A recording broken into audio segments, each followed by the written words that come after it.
नमस्कार, मैं हूँ डॉक्टर राजीव पथरिया। आज हम चर्चा करने जा रहे हैं कि 2 विधायक कांग्रेस से पूरी तरह से बगावत कर बैठे हैं।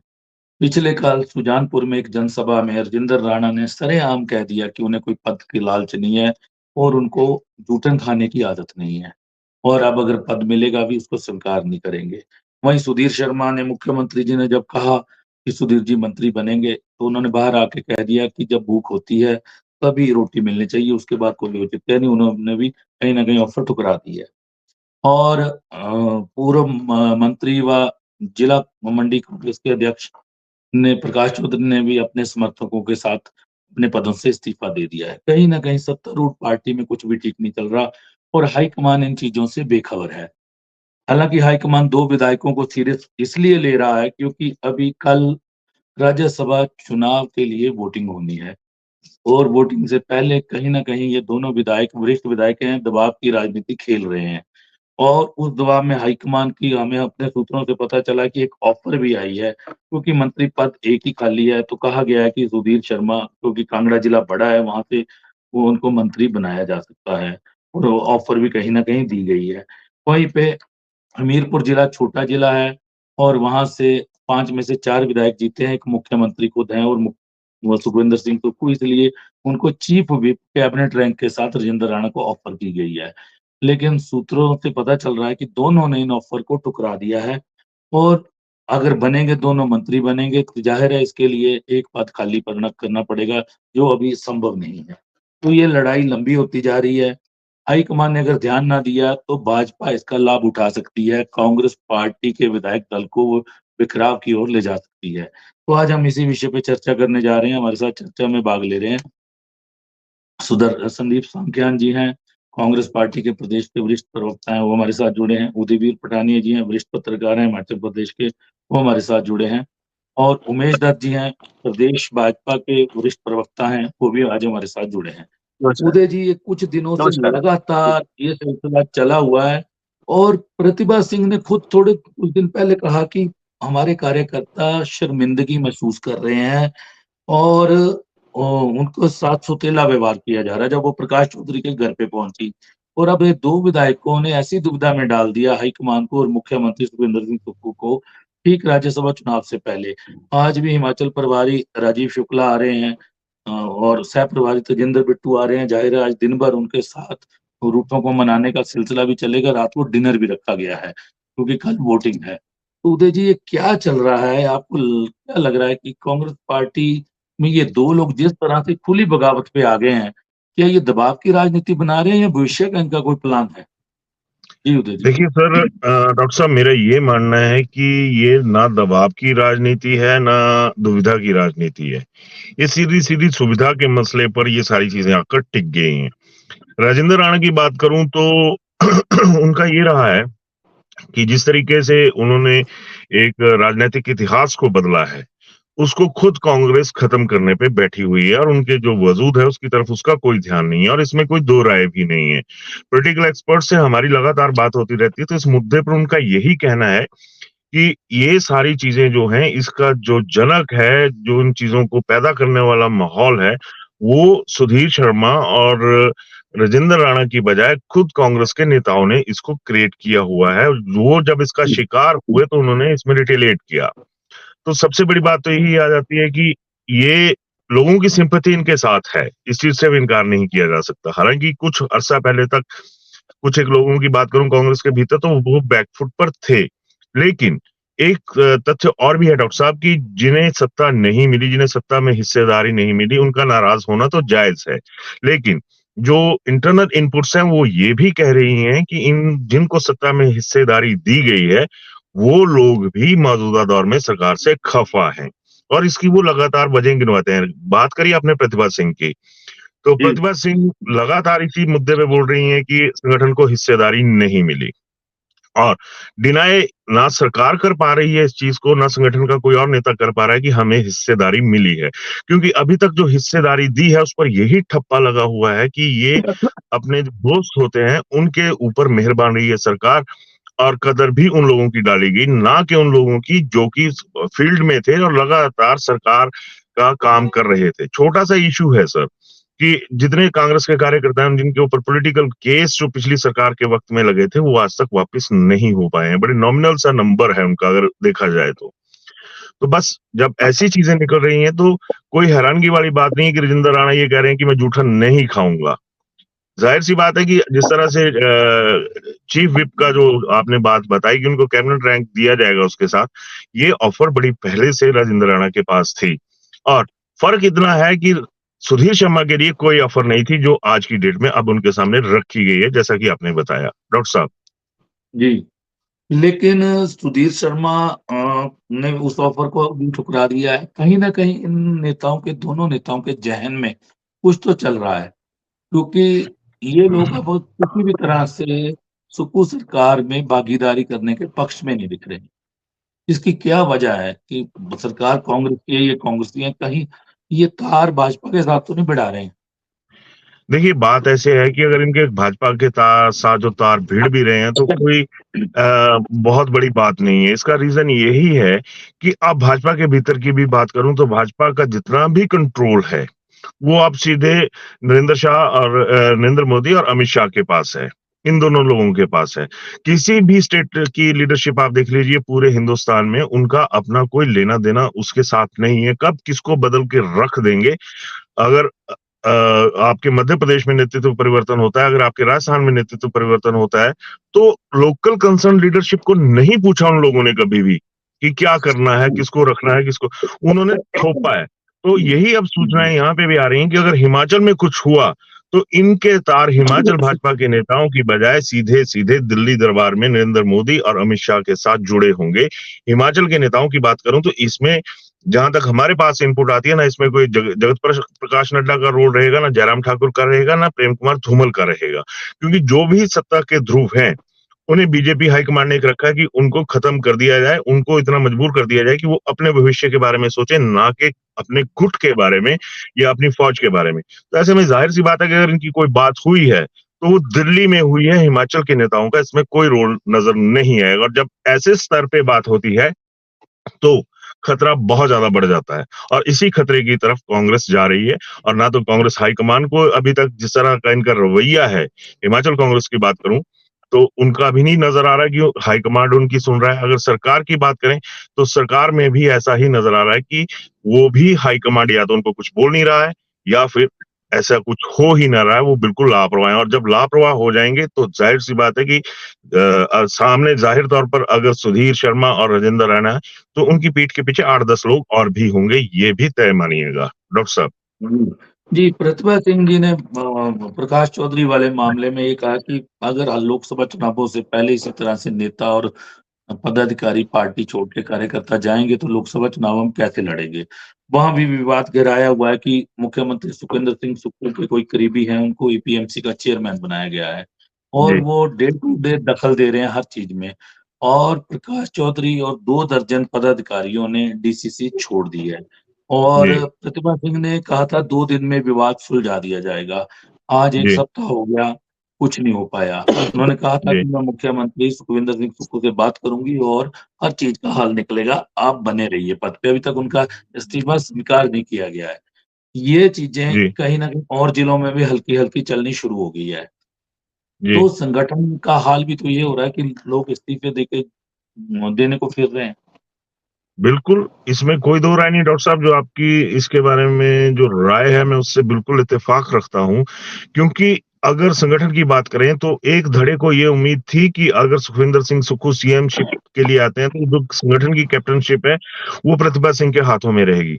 लेकिन प्रतिभा सिंह लगातार ऐसे बयान दे रही हैं कि मेरे से मजबूर ज़्यादा कोई नहीं हो सकता। वो एक सिम्पैथी फैक्टर भी अपने लिए ले रही हैं विद इन कांग्रेस, क्योंकि इस बात से भी इनकार नहीं किया जा सकता कि वीरभद्र सिंह का जो ऑरा था उसको कहीं न कहीं प्रतिभा सिंह से ज़्यादा उसको अडॉप्ट करने में या उसके ऊपर काम करने में विक्रमादित्य सिंह कामयाब हो चुके हैं। जबकि अगर कांग्रेस के दूसरे धड़े की बात करूँ, तो वहाँ पर यही मैसेज लगातार इनका कैडर तो छोड़िए, इनका संगठन तो छोड़िए, आम पब्लिक में ये मैसेज जा रहा है कि एक तरफ़ा बात चली हुई है और जब एक तरफ़ा बात चलती है, तो सबसे बड़ी बात यही निकल के आ रही है कि अब ना प्रतिभा सिंह का कोई रोल बकाया बचा है, ना जो कांग्रेस के बकाया जो सेकंड लाइन या थर्ड लाइन की लीडरशिप है, उनका कुछ ऐसा हो पा रहा है। तो ऐसे में ये जो माहौल बना हुआ उसमें अब प्रतिभा सिंह फैक्टर भी कहीं काम करता नजर नहीं आ रहा है। जी, जी, उमेश दत्त जी हमारे पास साथ जुड़े हैं। उमेश जी, लगातार कांग्रेस के विधायक 2 बागियों के तेवर अपनाए हुए और अब खुलेआम बगावत कर रहे हैं। कहीं न कहीं उनको शह भाजपा की तरफ से मिल रही है, इससे इनकार भी नहीं किया जा सकता क्योंकि राजेंद्र राणा ने संकेत दिए हैं कि वो कांग्रेस छोड़कर कहीं भी जा सकते हैं। कहीं का मतलब है कि वो भाजपा में जा सकते हैं, सुजानपुर की जनता तय करेगी। और अब राज्यसभा चुनाव से पहले ये दबाव देखने को मिल रहा है। तो भाजपा किस तरह से इस पर नज़र बनाए हुए है कि कांग्रेस आखिर क्यों बिखर रही है हिमाचल प्रदेश में और भाजपा को उसका लाभ कैसे मिलेगा? जी, देखिए, इसमें 2 विषय हैं। जी।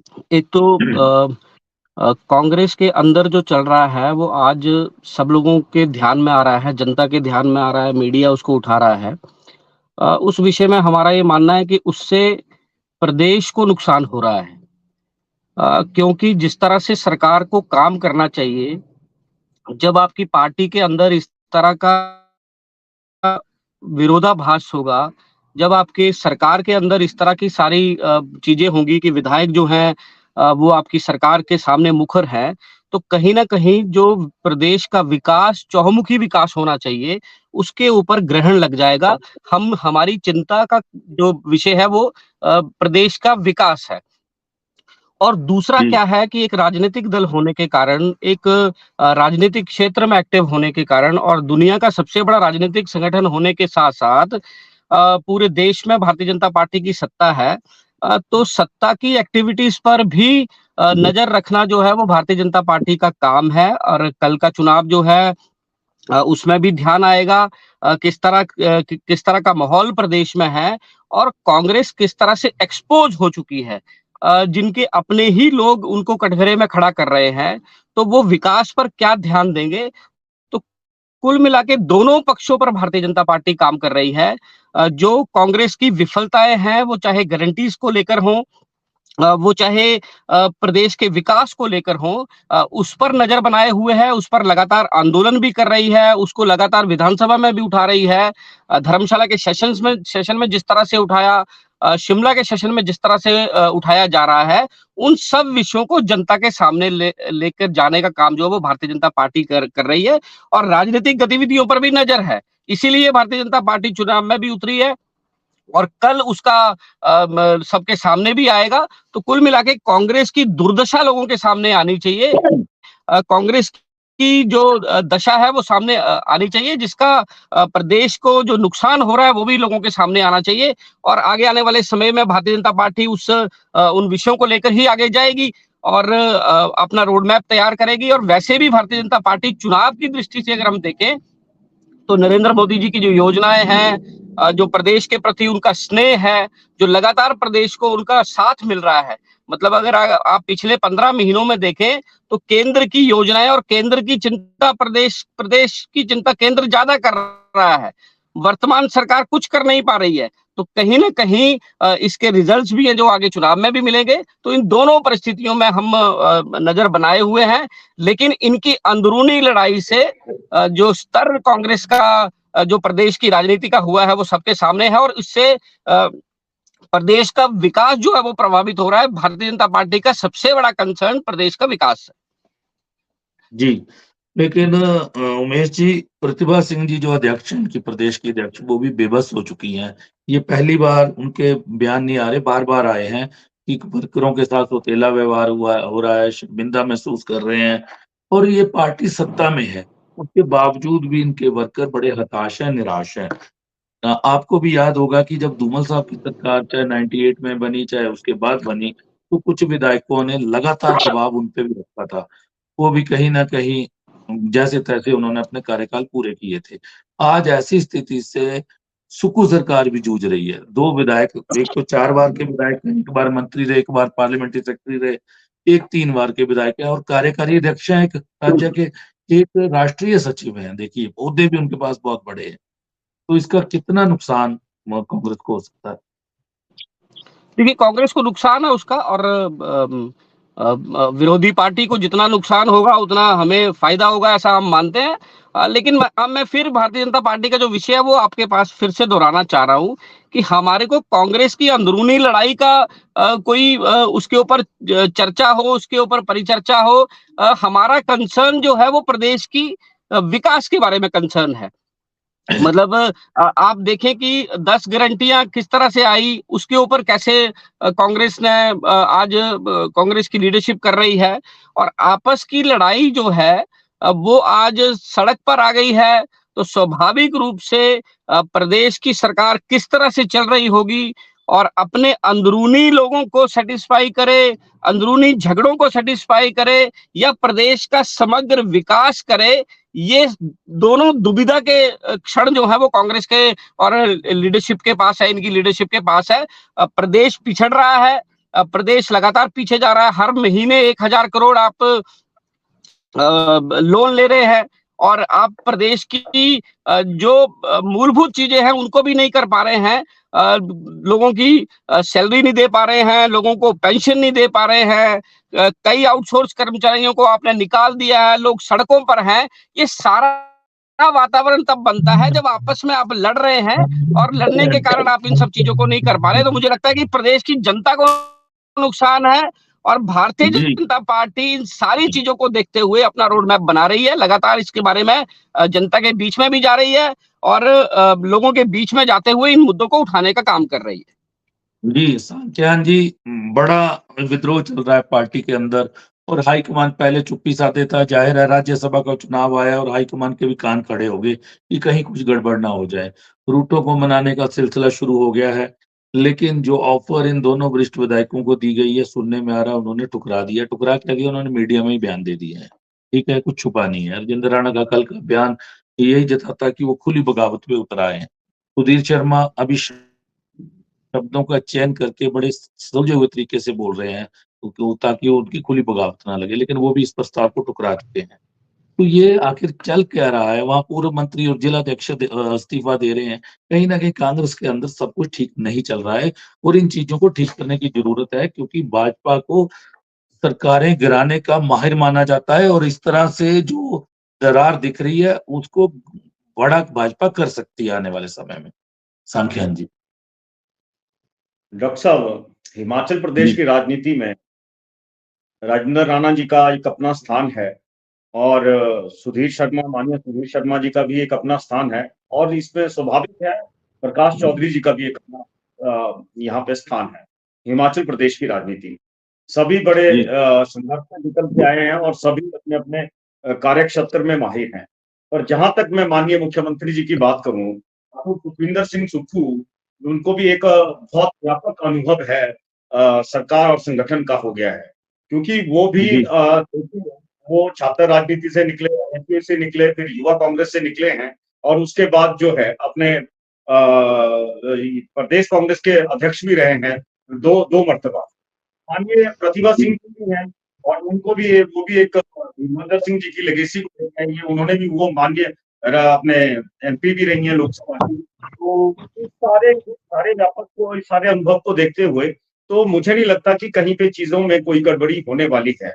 ये ठीक है कि राजेंद्र राणा जी ने कुछ, उनको लगा होगा, वो कुछ दिनों से चल रहा है, और उसके बाद सुधीर शर्मा जी भी बड़े सुलझे हुए शब्दों में, आपने खुद ही बताया कि वो कुछ बयान दे रहे हैं, और राणा जी ने भी बात कही है। तो मुझे नहीं लगता ये जो भी स्थितियां आज की डेट में आप लोगों का आकलन हो सकता है, मीडिया का आकलन हो सकता है, या भारतीय जनता पार्टी का तो खैर मैं क्या कहूंगा, उनका तो काम ही आलोचना करना है। तो ये चीजें उभर के आई हैं, लेकिन ये कहीं ना कहीं जो है इनको लामबंद किया जा सकता है, ऐसा नहीं है, इस बात से इनकार नहीं किया जा सकता। ये बातें पहले भी संगठन और सरकार को लेके उठी थी, और बीच में मेरे ख्याल में 8-10 दिन पहले प्रतिभा जी की और माननीय मुख्यमंत्री जी की आपस में बैठक भी हुई थी सब बातों को लेके, और काफी चीजें तय भी कर ली गई है। अब दो चीजों पे, दो धुरियों पे सरकार को चलाना है। आपको संगठन में भी बैलेंस करना है, और विकास के कार्य भी करने हैं। और माननीय मुख्यमंत्री जी और प्रतिभा जी कल लाहौल के अंदर, जो मैंने देखा मीडिया के अंदर जो खबरें छपी हैं, तो दोनों वहां पे इकट्ठे थे, और वहां पे भी कोई ना कोई चर्चा हुई है। और उसके बावजूद मैं ये कहता हूं कि जिस तरह की जो चीजें हैं, तो जो संगठन को लेके जो है माननीय मुख्यमंत्री जी खुद संगठन से निकल के आए हैं, एक जुझारूपन से निकल के आए हैं। उनको पता है कि इस आदमी को कहाँ रखना है, कहाँ नहीं रखना है। और जहां तक बात आई, इसमें एक बात ये भी उभर के आई है कि माननीय मुख्यमंत्री जी का विशेषाधिकार है कि उन्होंने किसको मंत्री बनाना है और किसको नहीं बनाना है, नंबर एक। दूसरा, किसने बनना है, जिसको बनाना है उसने बनना है, उसकी संस्कृति और असंस्कृति के ऊपर भी काफी चीजें निर्भर करती हैं। तो माननीय मुख्यमंत्री जी अपने व्यापक अनुभव को लेते हुए प्रदेश की जनता के सामने हैं और प्रदेश की विकासात्मक योजनाओं को बढ़ा रहे हैं धीरे धीरे। और ऐसा नहीं है कि उसमें कुछ खलबली मचने वाली है। मैं आपको एक एग्जांपल देता हूं, आप देख लीजिए 2014 के अंदर भारतीय जनता पार्टी की सरकार हिंदुस्तान के अंदर बनी है, तो तब से लेके इनके जो माननीय हमारे जो केंद्रीय मंत्री हैं गडकरी जी, आए दिनों की किस तरह की बयानबाजी जो है वो पीएमओ के ऊपर करते रहते हैं। मैं ये समझता हूँ कि चाहे संगठन हो या सरकार हो, दोनों के अंदर कहीं ना कहीं जहाँ पे एक परिवार होता है तो थोड़ी नोक-झोंक होती है। दो भाई अगर एक थाली में खाते भी हैं तो बड़ा भाई या छोटा भाई ये सोचता है कि मैं ज्यादा खाऊं या मैं कम खाऊं। ये विरोधाभास जो है, ये अंतर्मन की एक दशा है और उस दशा को आगे रखते हुए ये कहीं भी चलता है। ये भारतीय जनता पार्टी, मैं कहता हूं, मैं बिलासपुर से आता हूं और बिलासपुर से ही भारतीय जनता पार्टी के राष्ट्रीय अध्यक्ष माननीय जगत प्रकाश नड्डा जी भी आते हैं। तो मुझे याद है कि धूमल जी की सरकार थी, तो जगत प्रकाश नड्डा जी को इतना ज्यादा तंग हो गए ये, क्योंकि वहां पे एक कॉकस ऐसा बन गया धूमल जी की सरकार में, जिसके अंदर माननीय रणधीर शर्मा जी भी इन्वॉल्व थे, धूमल जी भी थे, अनुराग जी भी थे। तो हट फिर के उनको यहाँ पे जब उन्होंने बार बार बोला, अपने कार्यकर्ताओं तक को बोल दिया कि भैया मेरी बात नहीं बनने वाली, तो ठीक है, भारतीय जनता पार्टी के जो राष्ट्रीय अध्यक्ष हैं उनके तार दिल्ली के साथ अच्छे जुड़े हुए थे, तो उनको अल्टीमेटली यहाँ से अपना वन मंत्रालय छोड़ के दिल्ली की राजनीति में जाना पड़ा। तो ये इस तरह के विरोधाभास जो है, ये कांग्रेस के अंदर नहीं, भारतीय जनता पार्टी के अंदर भी हर संगठन के अंदर चलते हैं। अगर आम आदमी पार्टी को देख लीजिए, तो आम आदमी पार्टी अभी बनी नहीं, तो उसके ऊपर बड़ा पहले ही बहुत बड़ा स्प्लिट हो चुका, इसकी भी एक लंबी फेहरिस्त है। अगर आप इस तरह से देखेंगे तो मैं कहता हूं, आपने अभी जिक्र किया कि माननीय जब धूमल जी की सरकार थी, तो मुझे याद है नालागढ़ से विधायक होते थे स्वर्गीय हरनारायण सैनी जी, तो सैनी जी के साथ 3 कैबिनेट मंत्री और 4 विधायक विधानसभा के अंदर ही धूमल जी के खिलाफ धरने पे बैठे थे। तो इस तरह का, तो इसका मतलब थोड़ा था कि धूमल जी की सरकार वहां पे गिर गई थी, ऐसा नहीं है। देखिए, जो चीजें आती हैं ये हवाओं के झोंके की तरह आती हैं और निकल जाती हैं। माननीय मुख्यमंत्री जी हैं, उनका विशेषाधिकार है और किसने किस पद को स्वीकार करना है, किसने नहीं करना है। अभी मैं आपकी बात पे आता हूँ। अभी देखिए, हमारे पास जिला मंडी है, वहां से हमारे एक विधायक हैं माननीय चंद्रशेखर जी, उसके बाद और भी संजय रतन जी भी अभी कतार में है, उसके बावजूद और भी लोग हैं, है ना, माननीय कुलदीप राठौर जी भी पार्टी के अध्यक्ष रहे हैं। तो ऐसा नहीं है, उनको माननीय मुख्यमंत्री जी को पता है कि उन्होंने संगठन में काम किया है, उन्होंने युवा कांग्रेस से लेकर प्रदेश कांग्रेस के अध्यक्ष तक काम किया है, किस आदमी को कौन सी जिम्मेदारी देनी है और कहाँ किस आदमी को संगठन में रखना है, वो बखूबी जानते हैं। और उनको पता है, वो एक रचनात्मक क्रियाओं को लेके आगे बढ़ रहे हैं। उनको पता है कि उन्होंने अपनी 10 गारंटियों को कैसे पूरा करना है, उनको पता है कि उन्होंने शुरुआत हो रही है, बिल्कुल उनको पता है कि उन्होंने हिमाचल प्रदेश को जो व्यवस्था परिवर्तन की बात की है और हिमाचल प्रदेश को आत्मनिर्भर बनाना है, ये उनको पता है। ये कांग्यान जी, अभी सुधीर शर्मा ने एक पोस्ट किया है कि स्वाभिमान से समझौता यानी पहचान का अंत, फेसबुक पे अभी उन्होंने वॉल पे लिख दिया है। तो आत्मसम्मान क्या नहीं, कहीं ना कहीं क्या इन लोगों के आत्मसम्मान के साथ तो नहीं खेला जा रहा? सत्ता, पार्टी आपकी सत्ता में है, उसके तहत तभी ये नाराज हैं लोग। डॉक्टर साहब, मैं ये समझता हूँ कि हमारी, देखिए, माननीय मुख्यमंत्री जी की एक कार्यशैली है और उनको जो मंत्री बनाने हैं उनको एक व्यवस्था के अंतर्गत ही बनाने हैं, और जो व्यवस्था है वो लोकतंत्र में संविधान के क्यों ही व्यवस्था है। आपको भी पता है कि मंत्री जो बनेंगे, कांग्यान जी, वो चीज नहीं है। सवाल ये है, अब तो दोनों कह रहे हैं कि हमें कोई पद नहीं चाहिए। राजेंद्र राणा ने कल कहा कि 1 साल पहले मुख्यमंत्री सुजानपुर में आए, 5 घोषणाएं की, 2 पूरी हुई, 3 अभी तक पूरी नहीं हुई। ठीक ऐसे ही कई कार्य भी हैं धर्मशाला के भी, जिसके लिए भी सुधीर शर्मा कहीं ना कहीं जूझ रहे हैं। तो बात उनके आत्म मान सम्मान और कंस्टिट्यूएंसी पे फोकस कर दिया इन लोगों ने। आपको कह रहे हैं पद तो चाहिए नहीं, मंत्री पद तो चाहिए नहीं। अब सवाल यहाँ पे आ गया है। डॉक्टर साहब, मैंने पहले कहा कि माननीय मुख्यमंत्री जी का विशेष अधिकार है और किसने मंत्री बनना है और नहीं बनना है, ये उसकी इच्छा के ऊपर भी निर्भर करता है।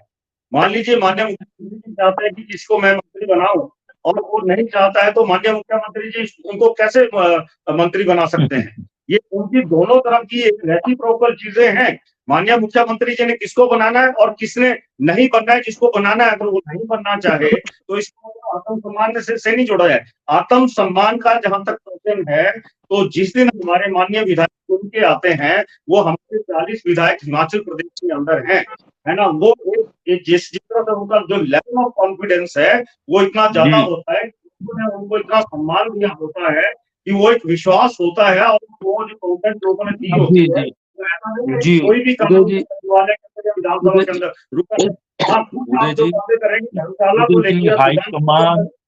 हाईकमान लगातार अनदेखी जो कर रहा है, उसके परिणाम आज देखने को मिल रहे हैं 14 माह बाद सरकार के, क्योंकि हाईकमान ने शुरू से ही हिमाचल को नहीं देखा। क्योंकि प्रियंका जी ने यहाँ सरकार बनाई और राजीव शुक्ला जी कहीं ना कहीं चुप खामोश होके बैठ गए कि जब प्रियंका जी ने सरकार बनाई है वो खुद ही देखेंगी मसलों को, जो भी यहाँ के राजनीतिक मसले हैं।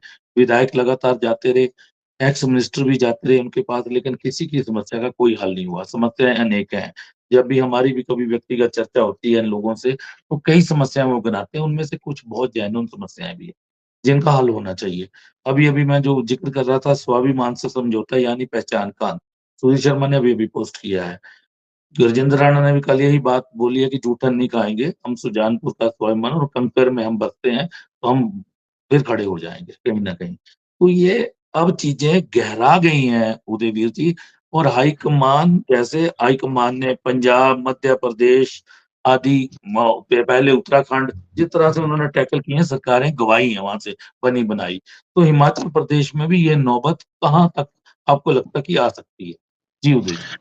डॉक्टर साहब, मेरे को ये लगता है कि जब भी जैसे चुनाव आचार संहिता लोकसभा के लिए लगनी है, तो उससे पहले माना जा रहा था कि भाजपा हाईकमांड जो वो तमाम अपने जितने भी उसके पत्ते हैं उनको सेट कर लेगा हर जगह पे।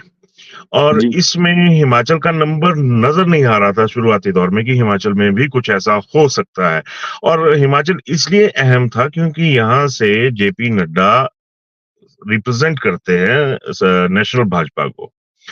तो अब जो आत्मसम्मान से समझौता नहीं होगा, ये बिल्कुल सही बात है। और आपने सही कहा डॉक्टर साहब कि आत्मसम्मान से जो समझौते की बात कही है, ये कहीं दूर नहीं है। ये 27